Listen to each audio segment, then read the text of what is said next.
Gloire à Dieu. Soyez tous les bienvenus à notre étude biblique de cette nuit au nom de Jésus-Christ. Prions ensemble. Père Céleste, nous te rendons grâce pour l'étude biblique.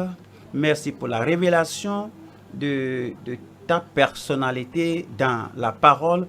Nous te remercions parce que cette parole est infaillible et c'est complet. Tout ce dont on a besoin pour l'esprit, le corps et l'âme, tout ce dont on a besoin pour la vie sur la terre. Et pour avoir la paix avec toi sur la terre et entrer en éternité dans la paix, alors tu nous l'as donné et tu nous l'as révélé dans cette parole. Nous demandons, Seigneur, que comme tu as révélé ton cœur, ton esprit, ton message à chacun de nous, nous allons prendre ta parole au sérieux et que les avantages de la parole soient notre droit à réclamer au nom de Jésus-Christ. Une fois encore, nous demandons que ton esprit mette la parole dans notre cœur aujourd'hui et que ton esprit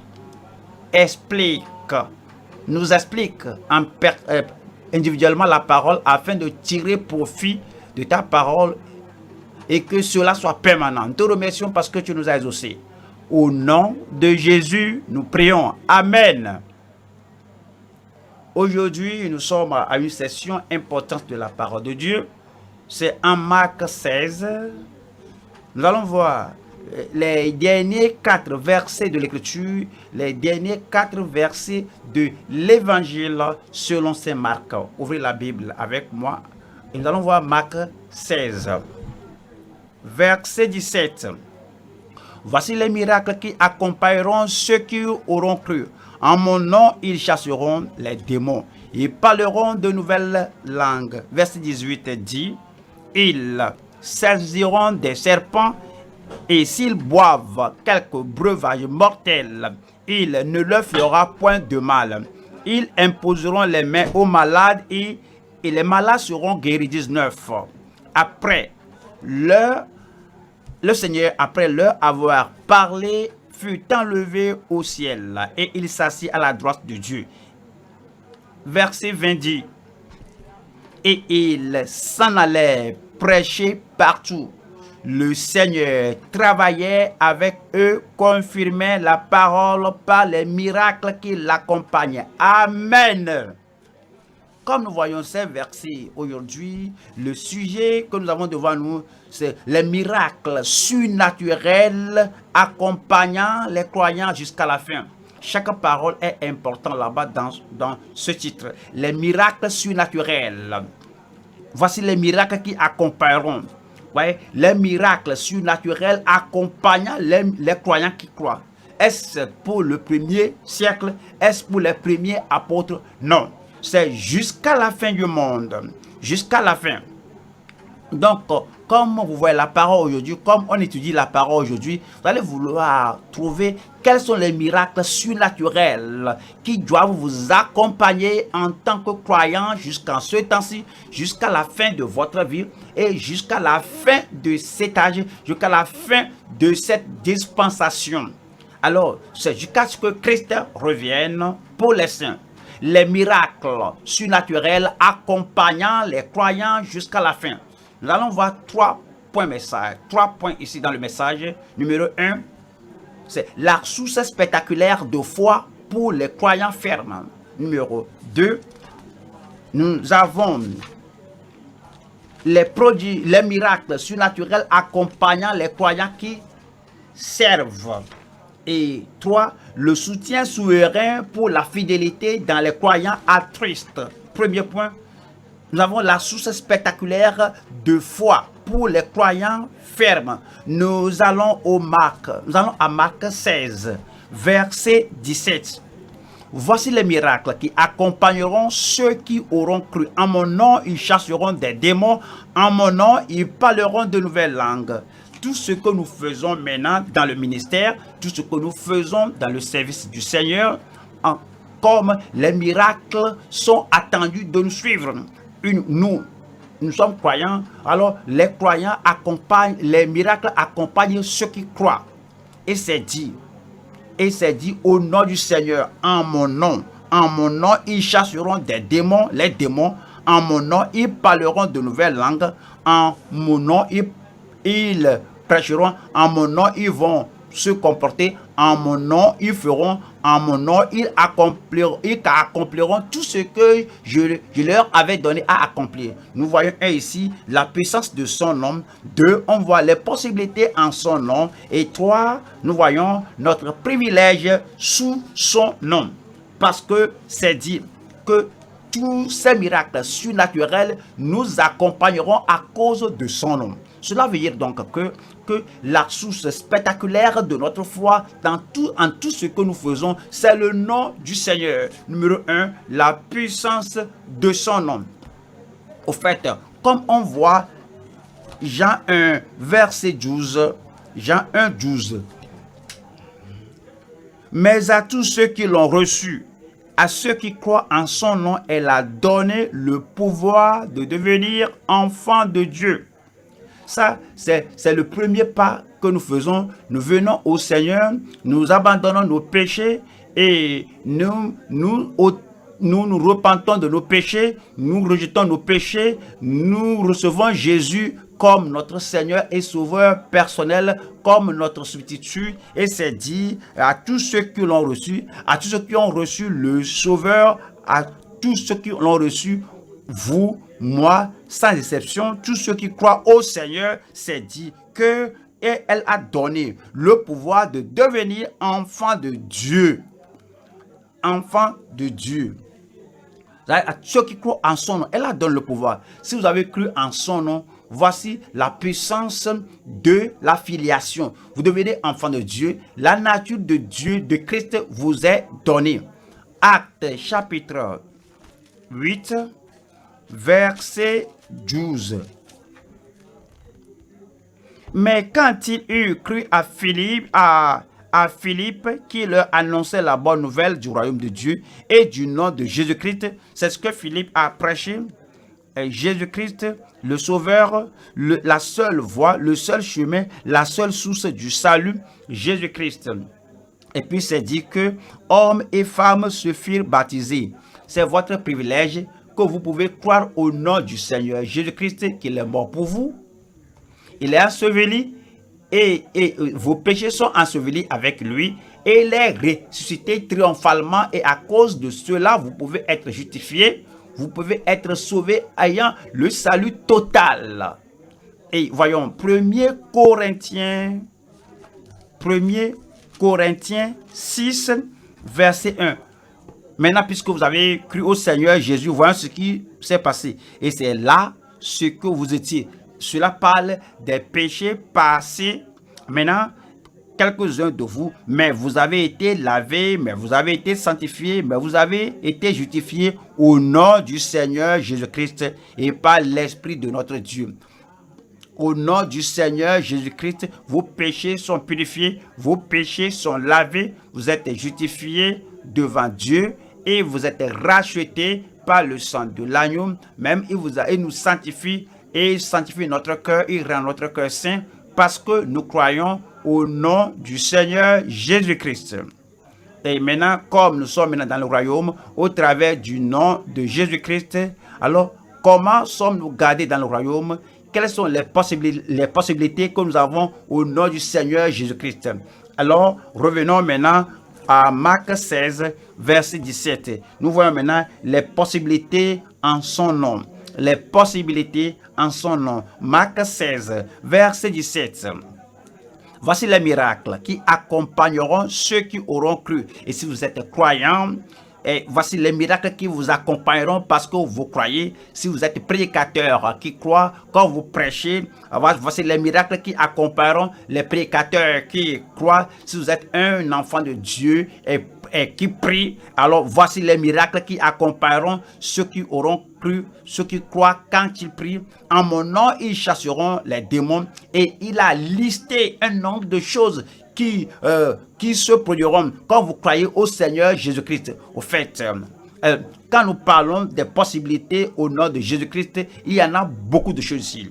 Et voyons Jean 14, 12. Jean chapitre 14, verset 12. C'est dit, En vérité, je vous le dis.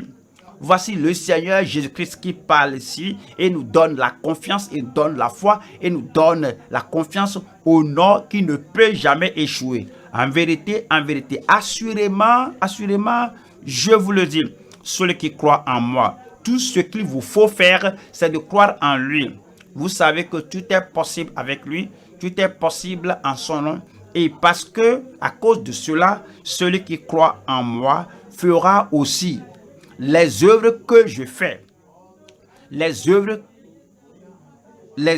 Celui qui croit en moi fera aussi les œuvres que je fais. Qu'est-ce qu'il a fait? Il a ouvert les yeux des aveugles, il a fait marcher les paralytiques, il a guéri les malades, il a délivré les opprimés, il a amené les pécheurs dans le royaume, il a enseigné la parole de Dieu, et il a dit que celui qui croit en moi fera aussi les œuvres que je fais. Et il en fera de plus grandes parce que je m'en vais au Père. Comment cela se produit-il? Comment cela peut se passer au travers de vous? Comment cela peut arriver au travers de moi, au travers de chacun de nous ici, de croire en lui? Verset 13 qui dit, et tout ce que vous demanderez en mon nom, c'est la source. Tout ce que vous demanderez en mon nom, c'est le secret. Tout ce que vous demanderez en mon nom, je le ferai. Alors, c'est lui qui le fait, celui qui croit en moi. Alors, voici, il fera ces œuvres que j'ai faites. Alors, c'est lui qui continue de faire ces œuvres parce que nous croyons en son nom. Et tout ce que vous demanderez en mon nom, je le ferai afin que le Père soit glorifié dans le Fils. C'est pourquoi il nous donne l'usage de ce nom-là. Il nous donne la puissance en son nom. Et au verset 14. Verset 14 dit, si vous demandez quelque chose en mon nom, soulignez cela, en mon nom, comprenez cela. Si vous demandez quelque chose en mon nom, je le ferai. C'est le nom du Seigneur, chapitre 15, Jean 15, verset 16. Encore, il nous donne l'assurance et c'est dit, c'est à cause de son nom que ces choses vont se produire. Jean 15, verset 16. Ce n'est pas vous qui m'avez choisi, mais moi je vous ai choisi, gloire à Dieu, vous êtes choisi, vous êtes né de nouveau, vous êtes enfant de Dieu et vous avez le témoignage de l'Esprit de Dieu, rendant témoignage dans votre cœur que vous êtes enfant de Dieu. C'est parce qu'il vous a choisi. Ce n'est pas vous qui m'avez choisi, mais moi je vous ai choisi et je vous ai établi afin que vous alliez et que vous portiez du fruit.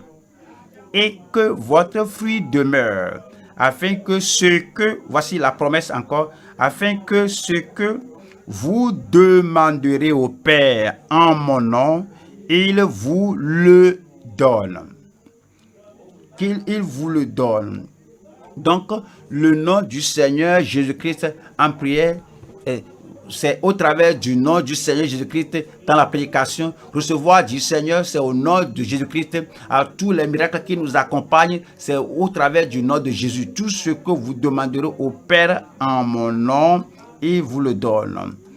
Jean 16, verset 23. Jean 16, verset 23.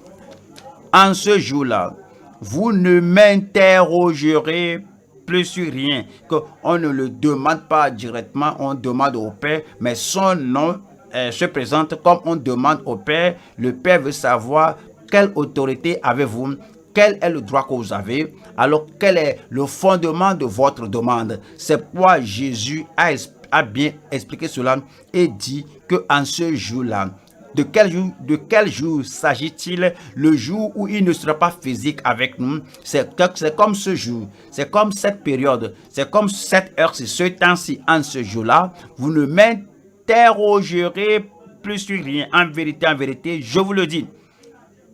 Soulignez cela, actuellement, au fait, la bénédiction qu'on a dans l'autorité du nom de Jésus-Christ est limitée. Parce que c'est dit que cette bénédiction est illimitée. C'est pourquoi il dit que ce que vous demanderez au Père, il vous le donnera en mon nom.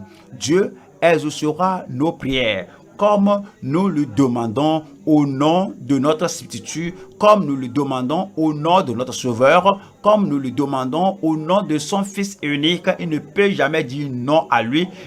Comme il ne peut jamais lui dire non, il ne nous dira pas non parce que nous demandons au nom du nom qui ne peut jamais échouer. Nous demandons au nom qui détient la clé sur la terre et dans le ciel. Et demandez, sachez-le que tout ce que vous demanderez au nom, vous demanderez au Père en mon nom, il vous le donne. Alors que vous soyez apôtre, évangéliste, pasteur, enseignant, que vous soyez croyant ou nouveau converti ou un ancien croyant, une nouvelle créature en Christ, tout ce que vous demanderez au Père, il vous le donne en mon nom. Alors c'est notre privilège. Voyons 3 ici maintenant. Notre privilège sous son nom. Le privilège que nous avons, la puissance, l'autorité que nous avons et la puissance qu'on a, le droit qu'on a, c'est le privilège de tout le monde. Vous savez, Jésus a reçu le plus grand nom de l'univers. Alors notre privilège sous son nom, voyons cela, notre privilège sous son nom. Philippiens chapitre 2, verset 9. C'est pourquoi aussi Dieu l'a souverainement élevé. Dieu l'a souverainement élevé. Dieu a souverainement élevé le Seigneur Jésus et lui a donné le nom qui est au-dessus de tout nom. Que cela s'ancre en vous. Que cela s'ancre dans votre mémoire. Que Christ a été donné un nom qui est au-dessus de tout autre nom, au-dessus de tout autre nom sur la terre, au-dessus de tout autre nom dans le ciel, au-dessus de tout autre nom sur toute planète, partout. Alors, elle a reçu un nom qui est au-dessus de tout autre nom. Verset 10 dit, afin qu'au nom de Jésus, tout genou fléchisse dans les cieux, sur la terre et sous la terre. C'est dit, quel que soit le domaine, quel que soit le lieu, au-dessous, sur la terre, que le nom de Jésus est plus élevé, le nom de Jésus est plus grand, le nom de Jésus a le dernier mot, l'ultime autorité, l'ultime pouvoir. Jésus a le nom au-dessus de toute maladie, a le nom au-dessus de toute infirmité. Jésus a le nom par-dessus toute personnalité, par-dessus quiconque dans le ciel. Toute chose sur la terre, quiconque sur la terre, sous la terre, Jésus est plus élevé que tout. C'est pourquoi nous avons le privilège d'invoquer ce nom-là. Mais vous savez, on n'agit pas seulement en appelant le nom-là quand on veut prier. Chaque domaine de notre vie, au fait, doit glorifier ce nom-là. Et Colossiens 3, je lis verset 17. Cela nous dit là-bas. Et quoi que vous fassiez en parole ou en œuvre. Vous voyez cela? Et quoi que, il nous a déjà dit que tout ce que vous demanderez en prière, croyez que vous l'avez reçu et vous le verrez s'accomplir. Vous demanderez au Père tout ce que vous voulez. Il n'y a pas de limitation. Il n'y a pas de restriction.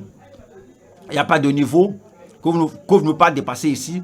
Tout ce que vous demanderez au Père, mais il vous le donnera. Mais ici, voici l'implication ici. C'est dit au verset 17 ici. Que, et quoi que vous fassiez en parole ou en œuvre. Lorsque vous faites toute chose dans votre vie, tout domaine de votre vie, lorsque vous prenez toute décision dans votre vie de venir sous l'autorité du nom de Jésus-Christ, c'est alors que tout ce que vous demandez en prière vous sera accordé. Et quoi que vous fassiez en parole ou en œuvre, faites tout au nom du Seigneur Jésus, en rendant par lui des actions de grâce à Dieu le Père. Ce verset, frères et sœurs, est très important. Parce que vous voyez, il y a beaucoup de personnes, ils ne prennent pas soin de tout ce qu'ils font quel que soit ce qu'ils font, quelle que soit l'œuvre, mais la parole qu'ils font, alors ils ne font pas tout au nom de Jésus-Christ. Laisse-moi vous illustrer quelque chose. Quelqu'un veut prier, et il veut prier, et il se tient sur les promesses de Dieu, il se tient que tout ce que vous demanderez au Père en mon nom, il vous le donnera. Et puis, avant la prière là, il dit que tout ce que je demande, tout ce que je demande en prière, que le Seigneur me le donnera. Mais avant la prière, il pourrait se quereller avec quelqu'un, il pourrait lutter, faire le mal, mentir, pourrait faire quelque chose maintenant. Mais dis, mais ce que tu as dit maintenant, tu as menti maintenant, et la colère que tu venais de manifester et la violence que tu as exhibée, pourrais-tu faire cela au nom du Seigneur Jésus? Évidemment. Mais tu t'enivres. Je ne parle pas de vous, mais je parle des gens qui ne font que prier, mais ils ne comprennent pas qu'ils doivent amener leur vie sous l'autorité du nom de Christ. Ils s'enivrent, peut-être ils falsifient les récipicés. Vous ne pouvez pas faire cela au nom du Seigneur Jésus-Christ. C'est pourquoi la parole, et ce qu'on demande au Seigneur en prière, alors c'est pourquoi ce que là n'est pas accompli dans plusieurs personnes. Il faut qu'on ait le fondement de faire ce que on fait, de dire ce qu'on doit faire, et on fait tout, et quoi que vous fassiez en parole ou en œuvre, faites tout au nom du Seigneur Jésus, en rendant par lui des actions de grâce à Dieu le Père. C'est sur ce fondement donc qu'on sera en mesure de venir avec confiance, qu'on peut venir avec conviction devant le Seigneur, qu'on viendra avec foi, une foi inébranlable, que tout ce que nous demandons en ce nom-là, c'est fait. C'est pourquoi c'est dit en deuxième Timothée 2, 19, dit: néanmoins le solide fondement de Dieu reste debout avec ces paroles qui le servent dessous. Le Seigneur connaît ceux qui lui appartiennent, et quiconque prononce le nom du Seigneur, qu'il s'éloigne de l'iniquité. Encore, c'est d'ici. Le Seigneur nous aide à nous repentir, si vraiment on veut se repentir, et nous accorde la foi de croire que notre repentance est acceptée par le Seigneur, et nous pardonne à cause de son nom, et nous rachète à cause de son nom, et nous purifie et nous lave à cause de son nom. Et puis avec la purification, avec la conversion, avec la conduite et le caractère au nom du Seigneur, et nous donne le privilège, nous disons que nous sommes enfants de Dieu, et nous donne la puissance de vivre par le nom du Seigneur. Tout ce que nous faisons, tout ce que nous disons, nous faisons tout par le nom du Seigneur et en son nom. Nous nous éloignons de toute iniquité, et lorsque nous prions, le Seigneur nous exauce, parce que tout ce que vous demandez en ce nom-là, il vous l'accordera. Allons maintenant au deuxième point. Deuxième point ici, nous avons les miracles surnaturels accompagnant les croyants qui servent. Nous retournons à Marc 16, verset 17. Voici les miracles qui accompagneront ceux qui auront cru en mon nom. Pas d'autre nom, en mon nom, pas au nom d'un fondateur d'une église, en mon nom, au nom du Seigneur Jésus-Christ notre Sauveur, pas au nom de Paul, pas au nom de tel saint, mais en mon nom, au nom du Seigneur seul, en mon nom, ils chasseront les démons. Voici les miracles surnaturels. Quand il dit, voici les miracles qui accompagneront ceux qui auront cru, voici les miracles. Ils parleront, ils chasseront les démons, ils parleront de nouvelles langues. Verset 18 dit, ils les saisiront des serpents. Cela veut dire qu'ils vont jeter les serpents, ça veut dire qu'ils vont sont les serpents sataniques. S'ils boivent quelques breuvages mortels, il ne leur fera point de mal. Ils imposeront les mains aux malades, et les malades seront guéris. Ils imposeront les mains aux malades, et les malades seront guéris. Il y a 5 choses ici. Numéro 1, c'est le fait de chasser les démons. Vous voyez, dans ce verset 17 là, c'est dit, ils chasseront les démons. C'est ce qu'il a dit. Alors, on peut se tenir à sa place. Ce qu'il a fait, les œuvres qu'il a fait, nous le ferons. Quelle œuvre a-t-il faite? Et il a chassé les démons et il nous donne la même opportunité, il nous donne la même autorité, il nous donne la même puissance, parce que le diable reconnaît la puissance, l'autorité au nom de Jésus-Christ. Luc 10, 17. Le Seigneur a envoyé 17 disciples et leur a donné le pouvoir, leur a donné l'autorité de chasser les démons. Et cela nous dit en Luc 10, verset 17. Les 70 revinrent avec joie, disant, Seigneur, les démons même nous sont soumis en ton nom. En ton nom. Le même nom est à l'œuvre aujourd'hui.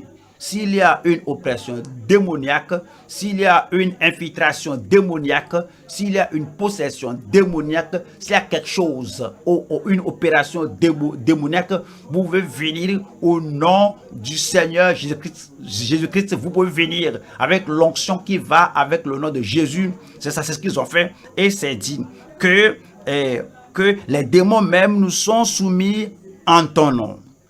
Alors c'est toujours possible aujourd'hui, comme nous prions au nom du Seigneur Jésus-Christ et nous manifestons l'autorité au nom du Seigneur Jésus-Christ. En Actes chapitre 16, Actes chapitre 16, verset 16. Comme nous allions au lieu de prière, une servante qui avait un esprit de python, c'est un démon, c'est un esprit mauvais, un esprit de python, et qui en devinant procurait un grand profit à ses maîtres, vint au devant de nous. Ce sont des prophéties prétendues, des paroles pour séduire les gens. 17 dit, et se mit à nous suivre, Paul et nous.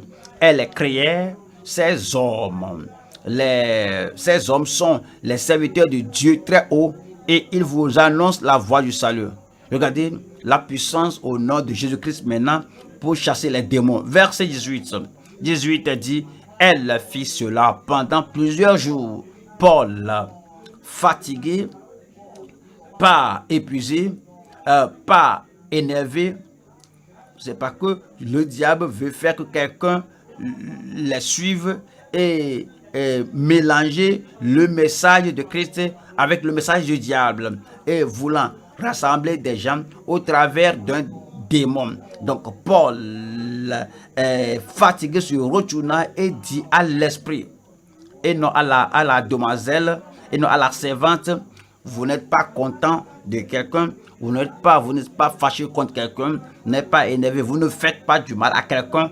Paul, l'apôtre Paul se retourne et dit à l'esprit, je t'ordonne, regardez ceci, au nom de Jésus-Christ, c'est le nom. Et c'est le nom là ne perd jamais sa puissance, que ce soit au temps de Paul, au temps de Pierre, que ce soit notre temps ou votre temps, que ce soit le nom de la bouche de Paul ou de votre bouche, et dit, je t'ordonne au nom de Jésus-Christ de sortir d'elle. Dites-moi ce qui se trouve dans votre Bible là-bas, dites-le moi après cela. Et il sortit à l'heure même. Et il est sorti à l'heure même. Faut pas fermer ce verset, faut fermer là-bas. Ouais. C'était une servante. Et ça dit, elle faisait cela plusieurs jours. Mais c'est elle, il y a quelque chose, c'est celui qui vit dans la servante là, qui est sorti à l'heure même. Ouais, parfois, vous trouvez un possédé, une personne possédée qui a un grand pouvoir, une grande autorité et une grande audace et un grand courage. On se demande comment une femme peut être si audacieuse. Ce n'est pas elle, c'est celui-là, c'est l'esprit mauvais là, c'est la puissance démoniaque qui engendre ces choses en elle. Et elle peut être très forte alors que c'est la puissance de l'esprit qui agit en elle. Et c'est dit que le démon là était sorti d'elle à l'heure même. Vous savez, Jésus-Christ est le même hier, aujourd'hui et éternellement. Et le nom là n'a pas changé. Comme on revient à Marc 16, verset 17, vous allez trouver les signes, les miracles qui vont accompagner les miracles. Voici les miracles qui accompagneront ceux qui auront cru. En mon nom, numéro 1, ils chasseront les démons. Numéro 2, en mon nom, ils parleront de nouvelles langues. Les miracles de nouvelles langues. Et par le parler de nouvelles langues et dirigé par l'Esprit de Dieu. Je sais que cela s'est passé au jour de la Pentecôte. Voyons Actes des Apôtres, chapitre 2, verset 1. Acte 2, verset 1. Le jour de la Pentecôte. Ils étaient tous ensemble dans le même lieu. Ils étaient sauvés. Ils étaient tous ensemble, ils étaient unis, ils étaient sanctifiés, ils étaient d'un même accord dans un même lieu. Verset 2 dit, tout à coup, il vint du ciel un bruit comme celui d'un vent impétueux, et il remplit toute la maison où ils étaient assis. Lorsqu'il n'y a pas de désunion, lorsqu'il n'y a pas de discorde, lorsqu'il n'y a pas de désaccord, lorsqu'il n'y a pas de conflit, lorsqu'il n'y a pas de remous, lorsqu'il n'y a pas de tumulte, lorsqu'il n'y a pas de dépravation, lorsqu'il n'y a pas la quête de pouvoir, lorsqu'on est sanctifié, tout le monde est uni en doctrine, on est uni dans le message de la parole de Dieu, on est uni en esprit, uni de cœur. Alors, donc partout on est unis comme ça. Déjà, Jésus-Christ est là où 2 ou 3 sont assemblés en mon nom, unis, je suis là au milieu d'eux. Donc, la promesse de la Pentecôte, la puissance promise de la Pentecôte sera accomplie dans nos vies. Et il s'est dit que tout à coup, il vint du ciel un bruit comme celui d'un vent impétueux et il remplit toute la maison où ils étaient assis. Verset 3 dit, ce qui s'est passé là-bas, des langues semblables à des langues de feu. Le feu qui va brûler toute paille, le feu qui va brûler toute chose inutile est descendu et semblable à des langues de feu leur apparurent, séparées les unes des autres, et se posèrent sur chacun d'eux, 4. Et ils furent tous remplis du Saint-Esprit. Et ils furent tous remplis du Saint-Esprit. Le Seigneur a promis que vous recevez une puissance, le Saint-Esprit survenant sur vous, et vous serez mes témoins à Jérusalem, dans la Judée et dans la Samarie et jusqu'aux extrémités de la terre. Alors il leur a dit de rester à Jérusalem jusqu'à ce qu'ils soient revêtus, jusqu'à ce qu'ils soient remplis, jusqu'à ce qu'ils soient enveloppés par l'Esprit de Dieu. Ça, c'est la promesse du Père. Et la promesse s'est accomplie. Parce qu'ils se sont rassemblés en son nom, parce qu'ils ont prié en son nom, parce que tout ce qu'ils ont fait, alors dans ces 10 jours après qu'il était monté au ciel et qu'il attendait, il attendait au nom du Seigneur. Il priait au nom du Seigneur. Et parce que tout ce qu'ils ont fait, parce que quoi qu'ils fassent, tout est fait au nom du Seigneur, ils étaient tous remplis du Saint-Esprit et ils commençaient à parler en d'autres langues comme l'Esprit leur donnait de s'exprimer. Alors vous demandez, est-ce que cela peut se passer aujourd'hui? Cela continue de se passer lorsque nous sommes sauvés, nous sommes sanctifiés et que nous faisons tout et que nous nous consacrons au nom du Seigneur et nous demandons au nom du Seigneur, nous vivons au nom du Seigneur, nous agissons au nom du Seigneur, nous croyons au nom du Seigneur, nous nous accrochons aux promesses qu'il nous a données au nom du Seigneur. Alors, nous aussi, nous serons remplis du Saint-Esprit. Et si vous n'avez pas fait cette expérience, vous serez baptisés. Vous allez parler avec d'autres langues comme l'Esprit vous donne de s'exprimer. Ce n'est pas comme les prédicateurs pentecôtistes qui disent ceci après moi, mais l'Esprit lui-même va vous donner l'expression. Alors cela est toujours valide aujourd'hui. Le Seigneur fait cela aujourd'hui. Comme on revient à Marc 16. Verset 18, ils saisiront des serpents. Ça, c'est le numéro 3 ici. Maintenant, détruire les serpents de Satan. Il nous a donné le pouvoir. et nous a donné l'autorité et l'habileté à détruire tous les serpents de Satan. Quelqu'un dit que quelque chose circule dans mon corps comme un serpent. Chaque fois je vois le serpent dans le rêve, même au cours de la journée, les autres pourraient ne pas le voir. Moi, je vois ceci, je vois cela. Il y a la puissance. Dans le nom du Seigneur Jésus-Christ, et tous ces serpents, ces esprits serpentins seront chassés de votre vie. Et s'ils te dérangent à partir de ce jour, ils ne vont plus vous déranger au nom de Jésus-Christ. Et lorsqu'il dit qu'il s'agiront des serpents, ce n'est pas pour une démonstration comme le font les magiciens ou les prédicateurs idolâtres veulent démontrer la puissance et vont prendre le serpent dans la main. Non, ce n'est pas ce que le Seigneur ne parlait pas de ceci. Il parlait des esprits de serpents. Même Satan même est appelé serpent. Donc il dit, lorsque ce nom de Jésus-Christ remplit votre cœur, vous avez l'autorité, vous avez le pouvoir en ce nom, alors ils saisiront des serpents. Voyons ceci, Luc 10, 19, Luc 10, verset 19. Voici, je vous ai donné le pouvoir. Rappelez-vous, voici les 70 disciples qui étaient revenus de l'évangélisation. Ils ont dit que même les démons même nous sont soumis en ton nom. Et Jésus a complété le pouvoir, il a augmenté l'autorité, le pouvoir, la puissance. Il a affirmé l'onction qu'il leur a donnée et dit, voici, je vous ai donné le pouvoir de marcher sur les serpents et les scorpions. Ceci, ce n'est pas les serpents visibles, ce ne sont pas des scorpions visibles, et de marcher sur les serpents et les scorpions et sur toute la puissance de l'ennemi. C'est ce qu'on a en son nom. Et sur toute la puissance de l'ennemi, nous détruisons toute la puissance de l'ennemi et dit, et rien ne pourra vous nuire. Je crois que vous allez dire Amen. Amen. Et rien ne pourra vous nuire au nom de Jésus-Christ. Alors, qui a cette autorité? Qui a ce pouvoir? Psaume 91, Psaume 91, 13, Psaume 91, 13, Psaume 91, 13. Tu marcheras, cela parle du croyant, celui-là qui demeure,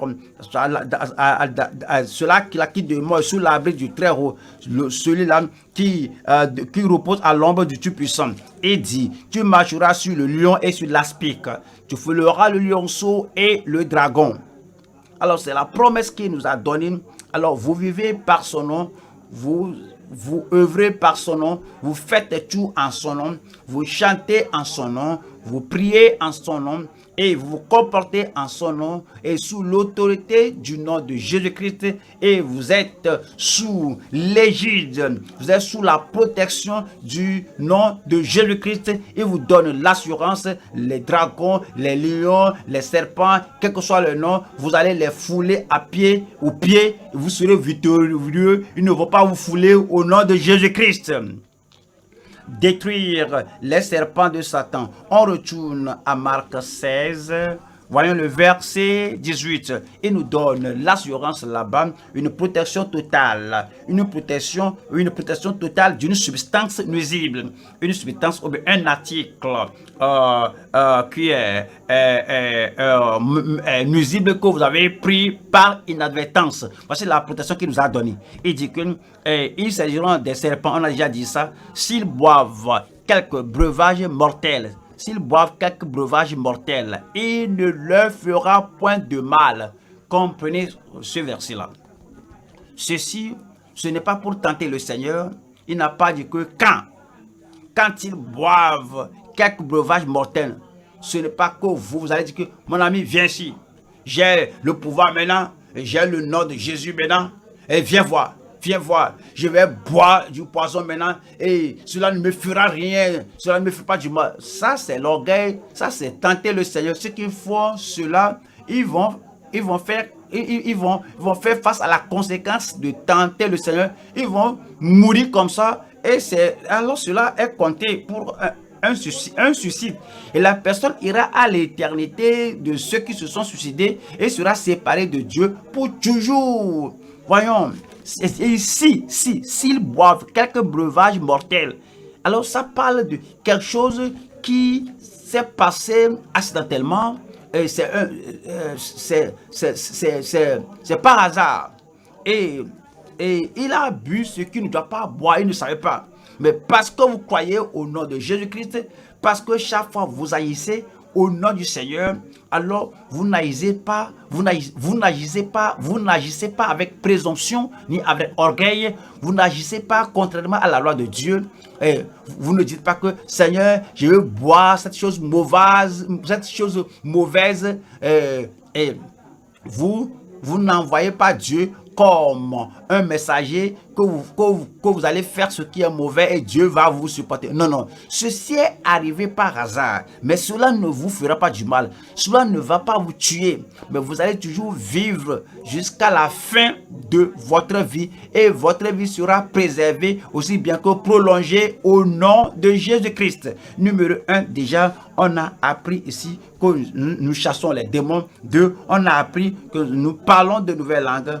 3, nous détruisons les serpents de Satan. Et numéro 4, nous sommes protégés d'une substance nuisible. Numéro 4 ici maintenant, alors c'est le fait de guérir les malades. Voyons ce qui est dit en Marc 16, verset 18. C'est dit, ils saisiront des serpents, prenez cela, jetez cela, foulez ça au pied, détruisez cela. S'ils boivent quelques breuvages mortels, il ne leur fera point de mal. Et ils imposeront les mains aux malades, et les malades seront guéris. Et les croyants, ceux qui croient, ils imposeront les mains aux malades, ceux qui sont malades, on imposera les mains sur eux, on leur imposera les mains et ils seront guéris. Il n'y a pas de restriction. Ta femme est malade, ils imposeront les mains aux malades. Alors, le mari impose la main à la femme et la femme sera guérie. Et le mari est malade. La femme peut lui imposer la main et il sera guéri. Et les parents sont malades et les enfants croyants peuvent leur imposer les mains et ses parents seront guéris. Et les enfants sont malades et leurs parents peuvent leur imposer la main au nom du Seigneur.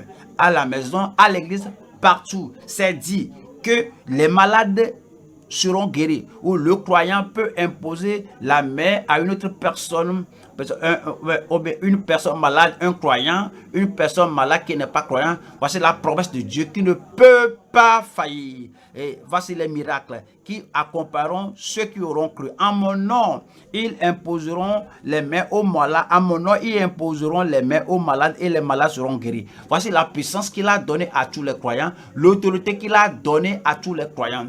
Alors, et il retourne à cette promesse, la promesse que le Seigneur a donnée en Jean 14, verset 12, qui dit ici, en vérité, je vous le dis, celui qui croit en moi, et c'est vous qui êtes la personne là, celui qui croit en moi, c'est le croyant, la personne là, que ce soit une femme, un homme, c'est un croyant, une personne, un jeune, une personne âgée. Celui qui croit en moi, il a cru dans le passé, il continue de croire en ce moment même, il croit en ce moment d'imposer la main aux malades et il croit, celui qui croit en moi. Et alors lorsqu'il aura fini de prier, il a mentionné le nom de Jésus, il ne retourne pas à l'incrédulité, il continue de croire, j'ai prié, j'ai mentionné le nom de Jésus-Christ, le Seigneur a dit que tout ce que je demande en son nom, il les reçoit. Donc, il continue de croire. Celui qui croit en mon nom, continue de croire. Celui qui croit en moi fera aussi les œuvres que je fais. Et il en fera de plus grandes parce que je m'en vais au Père. Laissez-moi vous poser une question ici. Et si vous êtes malade et vous êtes croyant et il n'y a pas d'autres croyants là, et il n'y a pas de pasteur, un prédicateur là avec vous, et vous dites que qu'est-ce que je peux faire maintenant? Ouais, tu es croyant et tu fais partie du croyant, une partie du croyant le cœur, la promesse de Dieu est là. Alors, vous imposez la main à vous-même. Où est le problème? Je suis croyant, Seigneur, voici la main là, c'est la main d'un croyant. Et alors je m'impose la main, je mets la main là sur la partie malade du croyant. La promesse de Dieu sera toujours accomplie. C'est dit qu'il en fera de plus grandes parce que je m'en vais au Père. Croyez au Seigneur et il vous exaucera. Voyons Jacques 5, 14. Jacques 5, verset 14. Quelqu'un parmi vous est-il malade, qu'il appelle les anciens de l'Église et que les anciens prient pour lui en loignant d'huile au nom du Seigneur. Je veux que vous compreniez ceci. Lorsque vous avez l'occasion, l'opportunité, vous pouvez appeler les anciens de l'Église. Vous pouvez appeler les dirigeants de l'Église. Vous pouvez appeler les pasteurs dans l'Église. Au fait, si c'est dit que les anciens de l'Église, alors ils ne faisaient pas référence au surintendant ou bien au grand pasteur. Cela parle des dirigeants, aux gens qui prêchent la parole. Cela ne se limite pas aux sœurs, aux frères. Les sœurs aussi sont incluses. Les anciens de l'Église, et dit, c'est dit, et prie que les anciens prient pour lui en loignant d'huile au nom du Seigneur. Nous ne devons pas permettre à une phrase dans la Bible pour nous limiter. Quelqu'un est limité et il est restreint pour dire que si je peux avoir seulement mon pasteur venir à moi et m'imposer la main, alors j'irai. Mais le centenier a dit que je ne suis pas digne.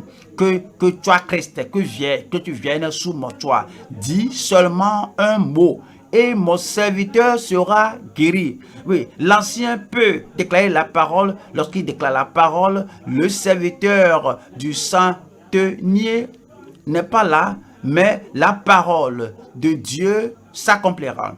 Alors, on peut déclarer la parole par distance, par le téléphone, vous pouvez écouter. Par le téléphone, vous pouvez même écouter. Même si vous ne pouvez pas écouter, on peut prier de distance. Ce croyant, ce pasteur, cet évangéliste peut prier et vous serez guéri là où vous vous trouvez. La puissance du Seigneur va ôter toute maladie de votre corps même aujourd'hui au nom de Jésus-Christ. Verset 15. 15 nous dit, et la prière de la foi. La prière de la foi. C'est la prière que nous faisons avec la foi au nom de Jésus-Christ. Ce n'est pas la prière de sentiment, ce n'est pas la prière d'émotion, ce n'est pas la prière avec des larmes, ce n'est pas la prière de force, ce n'est pas la prière de cri, c'est la prière de la foi. Vous pouvez manifester la foi silencieusement. Daniel était dans la fosse au lion, il ne criait pas, il avait la foi en Dieu, que Dieu le protégera. Et il a la foi silencieuse et calme. Sadrach, Meshach et Abednego avaient la foi dans le feu de Nebuchadnezzar. Il n'était pas dans la fenêtre ardente, il n'était pas brûlé, il ne criait pas. Vous ne devez pas crier. Si vous criez, ce n'est pas un péché. Si vous criez très fort, ce n'est pas un péché. Mais si vous ne criez pas silencieusement, comme Jésus dormait, on l'a réveillé, on dit que ne te soucie pas que nous périssons. Et la tempête était vraiment au paroxysme. Jésus s'est levé et calmement, il a parlé, il y a le calme. Et la prière de foi, la foi dans la prière. Et le fondement de la prière, ce qui fait que la prière est exaucée, c'est la prière de foi. De la foi sauvera le malade et le Seigneur le relèvera. Et s'il a commis des péchés, il lui sera pardonné. Il donne le salut, il donne la guérison. Et verset 16 dit, et confessez donc vos péchés les uns aux autres.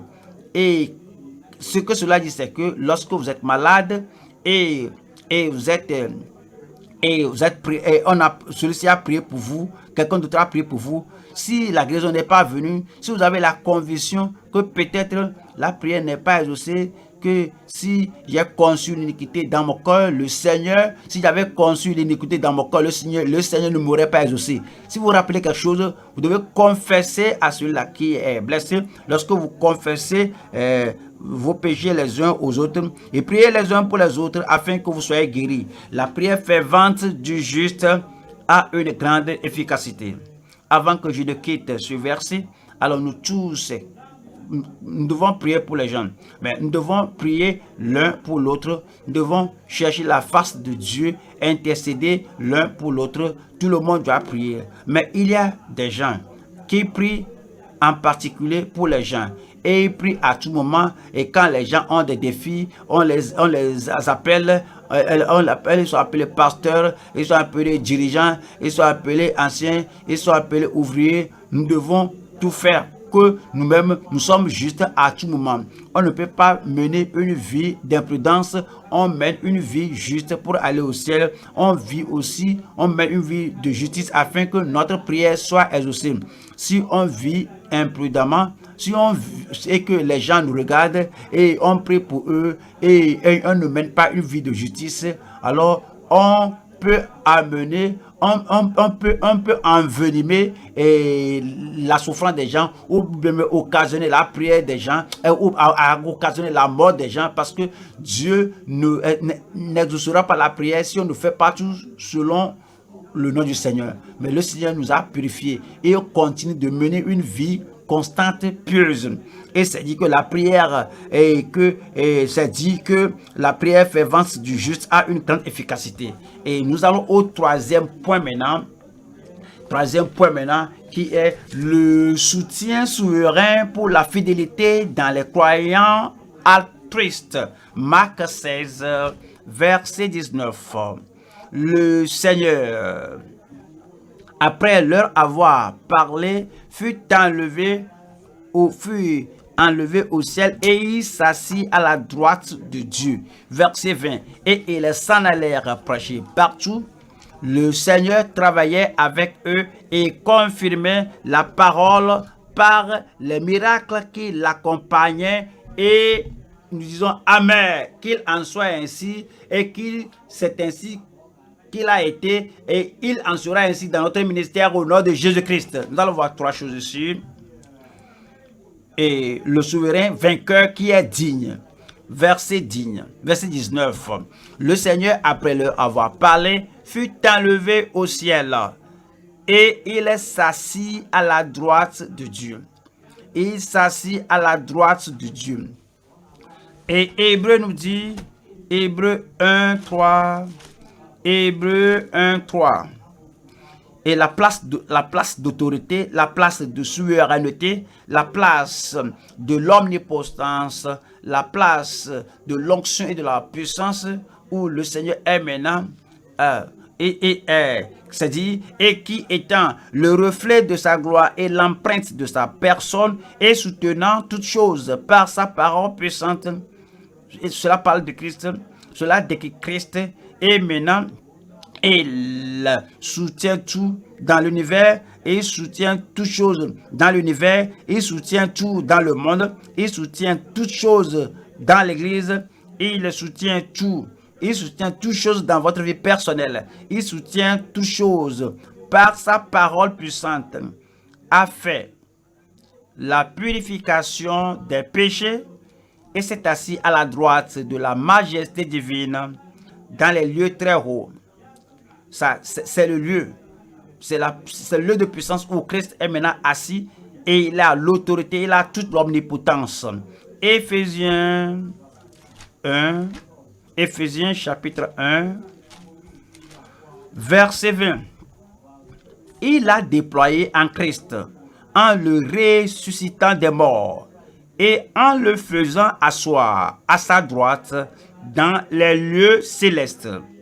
C'est là que se trouve Christ maintenant, parce qu'il est là au lieu céleste, le lieu d'autorité et de pouvoir. Il a l'autorité sur tout, il a le pouvoir sur le diable Il a le pouvoir sur les démons, il a l'autorité sur les maladies, il a le pouvoir sur toute chose, sur tout ce qui est sur la terre, dans les cieux, sous la terre.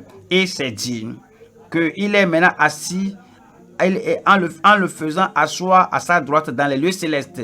Verset 21 nous dit, au-dessus de toute domination, c'est là que je trouve Christ maintenant, au-dessus de toute domination, de toute autorité, de toute puissance, de toute dignité et de tout nom qui se peut nommer et de tout nom qui se peut nommer, le nom de toute personnalité, le nom de toute maladie, le nom de toute affliction et le nom de toute situation et le nom de tout ce qui est au-dessus, au-dessous, sous la terre. Maintenant, il a l'autorité, la domination, il a la puissance et de tout nom qui se peut nommer, non seulement dans le siècle présent, mais encore dans le siècle à venir.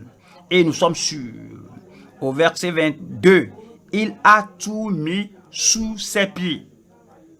En votre faveur, il a tout mis sous ses pieds. Toute maladie, toute infirmité, toute affliction, toute épreuve, toute douleur, tout pouvoir et toute poursuite de l'ennemi, il a tout mis sous ses pieds et il l'a donné pour chef suprême à l'Église. Et il a donné pour chef suprême à l'Église. Et c'est dit en Apocalypse 4, 11. Apocalypse 4, verset 11. Tu es digne, notre Seigneur et notre Dieu, de recevoir la gloire et l'honneur et la puissance, car tu as créé toutes choses, et c'est par ta volonté qu'elles existent et qu'elles ont été créées. Apocalypse 5, nous lisons le verset 9. Apocalypse 5, nous lisons le verset 9. Et il chantait un cantique nouveau en disant, tu es digne de prendre le livre et d'en ouvrir les sceaux, car tu as été immolé et tu as racheté pour Dieu par ton sang des hommes de toute tribu, de toute langue, de tout peuple et de toute nation. Verset 10. 10 dit, tu as fait d'eux, toi et moi, tu as fait d'eux les croyants, tu as fait d'eux frères et sœurs, tu as fait d'eux les membres du corps de Christ, tu as fait d'eux un royaume et des sacrificateurs pour notre Dieu, et ils régneront sur la terre. Verset 11, il donne l'assurance. Je regardais et j'entendis la voix de beaucoup d'anges autour du trône et des êtres vivants et des vieillards, représentant toute l'Église, et leur nombre était des myriades de myriades et des milliers de milliers. Voici les saints de Dieu. Il disait d'une voix forte, verset 12 là-bas, il disait d'une voix forte, l'agneau qui a été immolé est digne de recevoir la puissance, la richesse, la sagesse, la force, l'honneur, la gloire et la louange. Toutes ces positions, la puissance, l'autorité, la suprématie, alors appartiennent maintenant au Seigneur. Rappelez-vous, et nous allons en ce nom-là, et chaque victoire, chaque puissance, chaque possibilité en son nom, et de celui qui est assis sur le trône à la droite du Père Céleste, tout ce qui est en ce nom-là maintenant nous est donné. Maintenant, nous allons maintenant à la deuxième session ici. La consécration altruiste de ces sentinelles. Nous retournons à Marc 16, verset 20. Et ils s'en allèrent, les croyants, et ils s'en allèrent il a dit que voici les miracles qui accompagneront ceux qui auront cru. Il n'y a rien qui accompagne la personne qui s'immobilise. Vous devez vous déplacer. Si quelque chose doit vous accompagner, si la puissance doit vous accompagner, si l'autorité doit vous accompagner, si la confirmation de la parole doit vous accompagner, vous devez commencer à vous déplacer, aller au champ de service, aller sur le champ d'évangélisation, devez aller sur le champ de la prédication de l'évangile. Et il s'en allait prêcher partout. Alors, ils se sont consacrés à l'œuvre que le Seigneur leur a confiée. Et ils s'en allèrent. Et ils ne parlaient pas seulement des apôtres, ils s'en allèrent. Cela ne fait pas référence seulement aux prédicateurs ordonnés dans l'église. Et ils s'en allèrent. Cela fait référence à tout le monde. Et ils s'en allaient, ils parlent à tous ceux qui ont cru, aller par tout le monde et prêcher la bonne nouvelle à toute la création. Celui qui croit et qui sera baptisé, ce sont les croyants. Et c'est dit, comme vous croyez et vous êtes baptisés, alors vous êtes sauvés. Et c'est dit que tous ces gens qui ont cru et qui sont baptisés d'eau, alors voici les gens maintenant que les miracles accompagneront. Voici les miracles qui accompagneront ceux qui auront cru. Ils sont des croyants, ils sont des enfants de Dieu, ils sont les fils de Dieu, les enfants de Dieu, ils ont cru. Maintenant, ils ont le témoignage de l'Esprit qu'ils sont enfants de Dieu. Et c'est dit, voici les miracles qui accompagneront. C'est pourquoi ces croyants-là, sans exception, alors il ne dit pas que je suis une sœur, il ne disait pas que je suis un nouveau converti, il ne disait pas que oui, je suis un membre ordinaire, je suis un homme ordinaire. Chacun, tout le monde, ils s'en allaient prêcher partout. C'était leur engagement, c'était leur consécration. Et ils étaient altruistes dans leur consécration en tant que témoins et sentinelles des gens qui sortaient et parlaient, et déclaraient la parole du Seigneur. Actes des apôtres, chapitre 5, 42. Actes des apôtres, chapitre 5. Nous lisons le verset 42. Et chaque jour dans le temple et dans les maisons, ils ne cessaient d'enseigner et d'annoncer la bonne nouvelle de Jésus-Christ. C'est pourquoi les miracles les ont accompagnés. C'est pourquoi il y a la confirmation. C'est pourquoi il y a la confirmation surnaturelle de la parole qu'ils prêchaient. Tous ces apôtres, tous ces prophètes, tous ces évangélistes, tous ces pasteurs, tous ces enseignants de la parole de Dieu, tous ces anciens et tous ces sentinelles, tous ces gens qui prêchaient la parole, qui prêchaient à tout le monde, c'est dit qu'ils ne cessaient d'enseigner, d'annoncer la bonne nouvelle de Jésus-Christ. Acte 8, verset 4. Acte 8, verset 4. C'est dit, ceux qui avaient été dispersés, ce sont les croyants, ceux qui avaient été dispersés allaient de lieu en lieu. Chaque village, il allait de lieu en lieu. Il allait dans chaque ville, allait de lieu en lieu. Il allait dans chaque rue, dans chaque ville, de façon systématique, de façon persuasive, et avec tout leur sacrifice et avec toute leur consécration, ils en étaient altruistes. Et ceux qui avaient été dispersés allaient de lieu en lieu, annonçant la bonne nouvelle de la parole. Annonçant la bonne nouvelle de la parole. Alors, c'est-à-dire que, voyons, certains sont allés à Samarie. Voyons, verset 5, Philippe étant descendu dans la ville de Samarie, il prêcha le Christ. C'est dit que partout que nous allons, nous devons continuer de prêcher la parole. Nous devons continuer de prêcher la parole en temps difficile, en temps facile, que ce soit le jour, la nuit, partout, que ce soit sur la montagne, sur la vallée, dans la vallée, sur la montagne, sur la colline, vous êtes croyants. Si les miracles doivent vous accompagner, si la puissance surnaturelle doit vous accompagner partout où vous vous trouvez, vous ne devez pas fermer la bouche. Vous devez aller comme ces premiers disciples, vous devez aller partout prêchant la parole de Dieu. 2 Timothée 4, 2 Timothée 4, verset 2.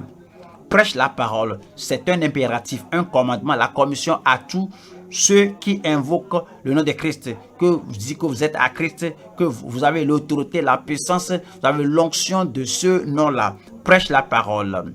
Insiste en toute occasion, favorable ou non. Reprend, censure, exhorte avec toute douceur et en intrusant. Voilà le verset 5. Verset 5 dit, mais toi, sois sobre en toutes choses, supporte les souffrances. Comme vous sortez, ouais, il pourrait y avoir des défis inattendus, supporter les souffrances. Comme vous sortez, il pourrait y avoir une résistance qu'on n'espère pas, mais quand vous sortez, il pourrait y avoir une résistance. Supporte les souffrances. Fais l'œuvre d'un évangéliste. Remplis bien ton ministère. Tu es Timothée, tu es pasteur. Fais l'œuvre d'un ministère. Fais l'œuvre d'un évangéliste. Tu es un enseignant de la parole comme Timothée, comme Tite. Fais l'œuvre d'un évangéliste. Tu es un ancien dans l'église, tu es un dirigeant dans l'église du Dieu vivant, fais l'œuvre d'un évangéliste. Ou bien, tu es l'un des membres du corps de Christ, un véritable enfant de Dieu, un frère, une sœur. C'est pour tout le monde. Sois sobre en toutes choses.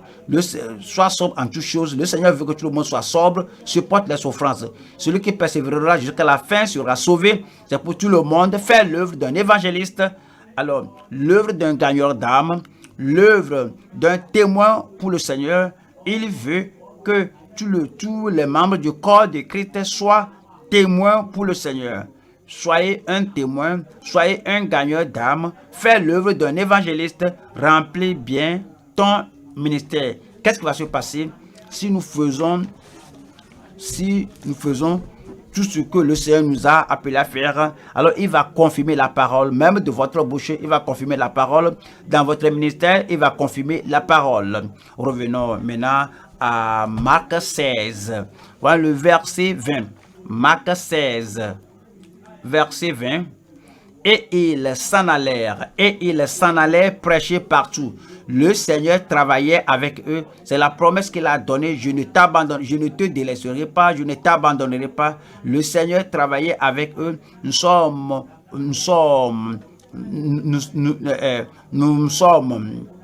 ouvriers avec Dieu, nous travaillons avec Dieu, le Seigneur travaille avec eux. C'est la promesse qu'il a donnée si nous obéissons à sa parole et nous répandons, nous propageons la parole, nous annonçons la parole et nous touchons toutes les vies, partout les gens se trouvent, partout nous allons. Il a promis d'être avec nous et il travaillera avec nous. Sa puissance sera dans notre vie.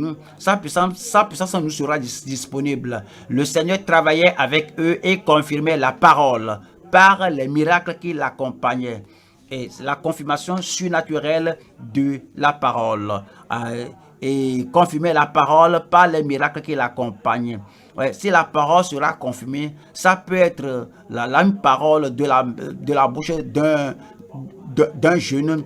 La parole sera confirmée. Que ce soit une femme qui déclare la parole sera confirmée. Que ce soit une personne âgée, la parole sera confirmée. Que ce soit un pasteur, un prédicateur qui déclare la parole sera confirmée. Que ce soit des gens lavés dans le sang de Jésus, il a fait de nous des sacrificateurs et des rois. Qu'est-ce que je dis? Ce n'est pas le titre de la personne qui déclare la parole, ce n'est pas le titre qui amène la confirmation, ce n'est pas l'expérience de la personne qui déclare la parole, qui apportera la confirmation, ce n'est pas l'habileté de la personne qui déclare la parole, ce n'est pas la capacité qui confirme la parole. C'est la parole même, c'est la parole de grâce, c'est la parole de l'évangile, c'est la parole de Dieu, c'est la parole qui est confirmée. Ce n'est pas l'émotion qui est confirmée, ce n'est pas le sentiment qui est confirmé, ce n'est pas la façon dont vous vous tenez, ce n'est pas votre position, l'autorité qui confirme. Non, c'est la parole qui est confirmée. Si vous allez oublier votre sentiment, si vous allez oublier votre émotion, si vous allez oublier tout ce qui vous concerne et vous comprenez que la parole est plus élevée que vous, que la parole est plus grande que vous et vous déclarez la parole de Dieu fidèlement, alors c'est dit, et comme il sortait et il prêchait partout, vous aussi vous allez sortir, prêcher partout, et le Seigneur travaillera avec vous et confirmera sa parole par les miracles qui vous accompagneront. Ce sera fait au nom de Jésus-Christ. Lieu que vous voyez, Actes des Apôtres, Acte 14. Actes des Apôtres, Acte 14, voyons le verset 3. À 14, 3, il restait cependant assez longtemps à Icône, parlant avec assurance. Il déclarait la parole de Dieu, parlant avec assurance, appuyé sur le Seigneur, qui rendait témoignage à la parole. Voyez cela, qui rendait témoignage à la parole. Ce n'est pas leur ce n'est pas leur personnalité, ce n'est pas leur pouvoir, ce n'est pas leur titre, leur autorité. Qui rendait témoignage, le Seigneur a donné la confirmation à la parole, qui rendait témoignage à la parole de sa grâce et permettait qu'il se fît par leurs mains des prodiges et des miracles. C'est la confirmation de la parole qui est prêchée. Alors, comme nous avons lu tout ceci maintenant, revenons maintenant à Marc 16. Nous lisons verset 15. Marc 16, verset 15. Ce commandement, c'est le commandement du Seigneur pour vous, pour moi, pour tout le monde. Le Seigneur sera avec vous, il vous protégera. Puis il leur dit, puis il nous dit, allez par tout le monde et prêchez la bonne nouvelle. Et prêchez la bonne nouvelle à toute la création. Il ne faut pas prêcher la condamnation, prêchez l'évangile, prêchez la grâce de Dieu, prêchez la bonté de Dieu, prêchez ce que Christ a accompli pour tout le monde. Prêchez le salut de Dieu, l'évangile du salut pour chaque créature. Et verset 16. Verset 16. Celui qui croira et qui sera baptisé sera sauvé. Prêchez de façon persuasive, convaincante, pour que les gens croient, pour que les gens prennent la parole de Dieu et y croient.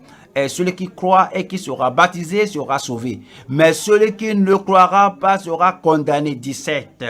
Il nous a montré que voici les miracles qui accompagneront, voici les miracles qui vous accompagneront, voici les miracles qui nous accompagneront comme nous croyons en mon nom, c'est le nom de Christ. Ils chasseront les démons. Votre temps est venu. Ils parleront de nouvelles langues. Votre temps est venu. Et 18. Ils saisiront des serpents.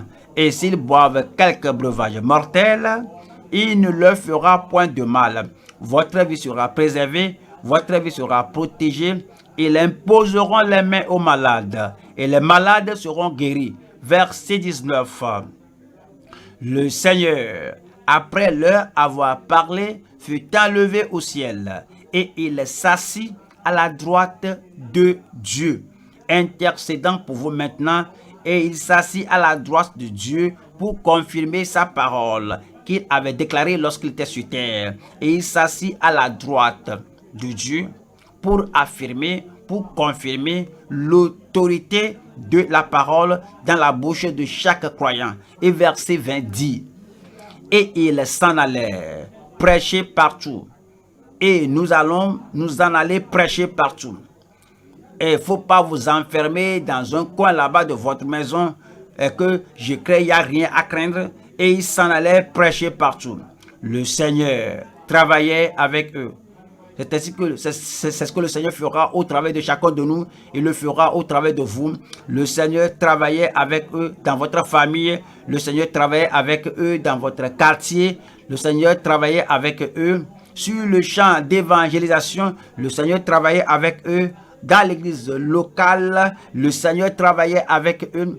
Partout où vous allez dans la foi, vous allez au nom du Seigneur, vous allez avec l'autorité, avec l'onction, avec la puissance du Saint-Esprit. Le Seigneur travaillera avec vous. Le Seigneur travaillait avec eux et confirmait la parole par les miracles qui l'accompagnaient.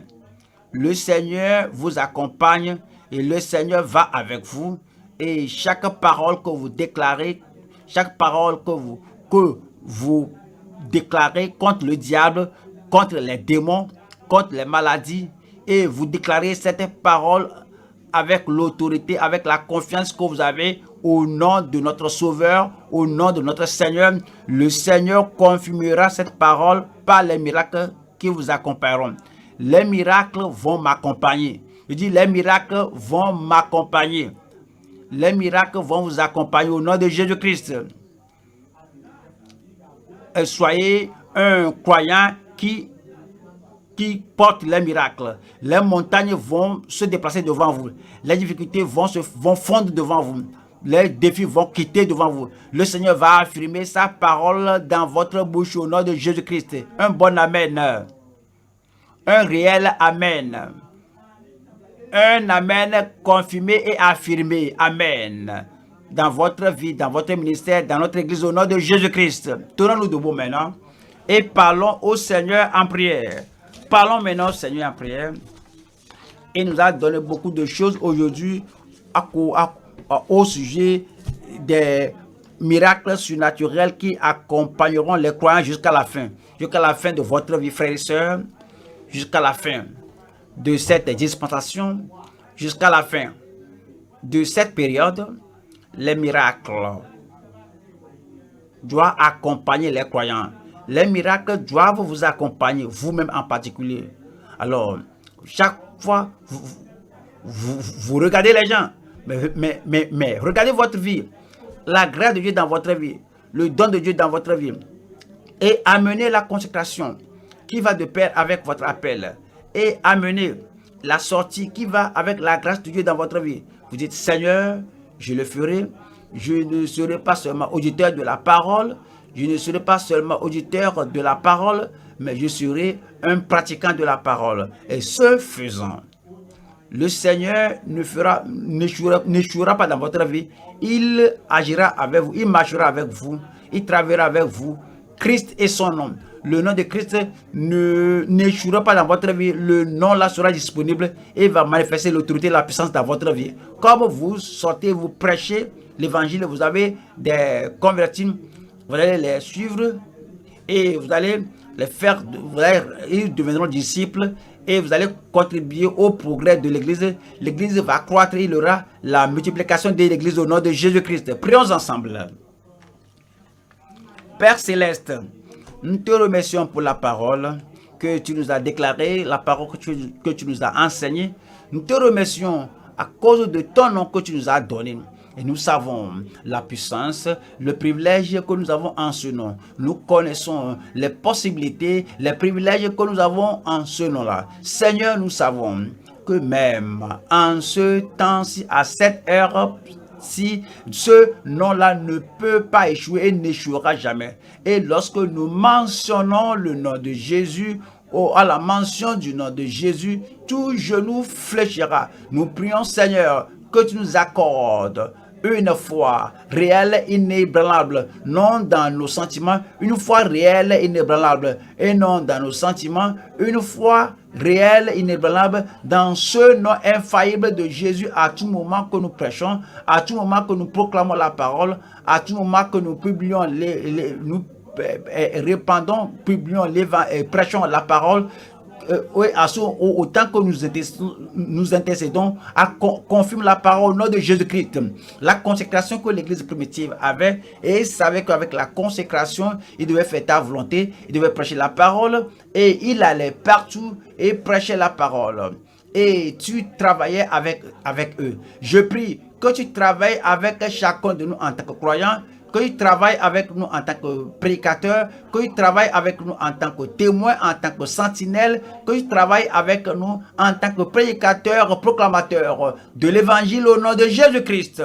Selon ta promesse, Seigneur, nous acceptons, nous y croyons, nous affirmons que ces miracles nous accompagneront comme nous sortons, comme nous prêchons ta parole, l'évangile de la grâce. Nous prêchons l'évangile de la grâce avec confiance. Nous prions, Seigneur, partout où nous allons, aucun démon ne sera en mesure de se tenir devant nous avec ta puissance, avec l'onction que tu nous aides à chasser les démons au nom de Jésus-Christ.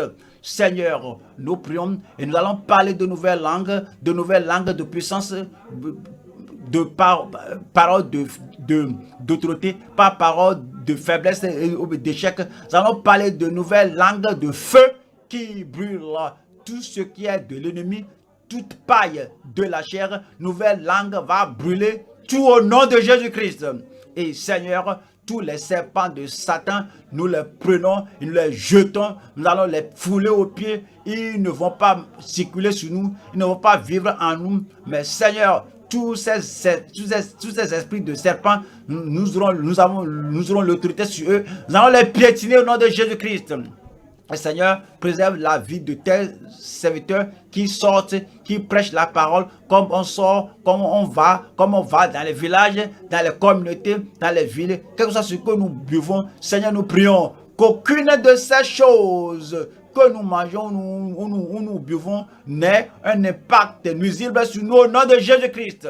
Nous prions, Seigneur, qu'il n'y ait pas de jour, un moment de notre vie qui soit réduit. Je prie que le poison ne réduise pas la vie de tes enfants au nom de Jésus-Christ. Nous allons vivre jusqu'à la fin de nos jours. Lorsqu'il y a le défi, comme nous prions pour les malades, comme nous leur imposons la main, comme nous prêchons contre la maladie, comme déclarons contre l'infirmité, nous prions selon ton autorité. Les malades seront guéris. Quelle que soit la maladie, quelle que soit la hauteur, la grandeur, quelle que soit la chose, quelle que soit la montagne de la maladie, les gens seront guéris au nom de Jésus-Christ.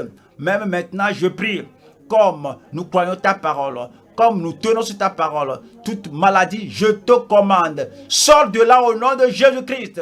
Seigneur, donne-nous la fidélité et donne-nous la consécration et donne-nous, Seigneur, l'engagement que partout nous nous rendons, que nous sortions prêchant la parole. Partout qu'on se trouve, comme nous prêchons la parole, confirme la parole avec le salut, confirme la parole avec la sanctification, confirme la parole avec la puissance du Saint-Esprit, confirme la parole avec les miracles, les signes, les prodiges de délivrance et de guérison partout qu'on se rende au nom de Jésus-Christ. Seigneur, suscite ton Église comme une armée d'évangélistes, comme une armée de prédicateurs, comme une armée de témoins, comme une armée de gens qui vont partout, qui élèvent le nom de Christ, qui prêchent la parole de Christ, et plusieurs vont se tourner vers le Seigneur au nom de Jésus-Christ.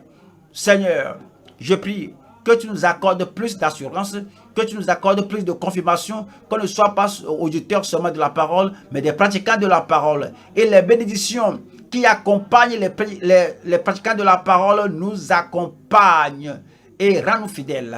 Seigneur, rends-nous fructueux, rends-nous féconds, rends-nous fidèles. Nous prions que nous fassions ton œuvre comme cela doit être fait, et grande sera le grand résultat de l'œuvre que nous faisons pour ta gloire. Nous te remercions parce que tu nous as aussi. Au nom puissant de Jésus, nous prions. Amen. Que le Seigneur vous bénisse, que le Seigneur vous rende obéissant à la parole et fidèle au Seigneur, et que le Seigneur confirme la parole comme vous prêchez la parole du salut. Merci beaucoup. Que le Seigneur vous bénisse.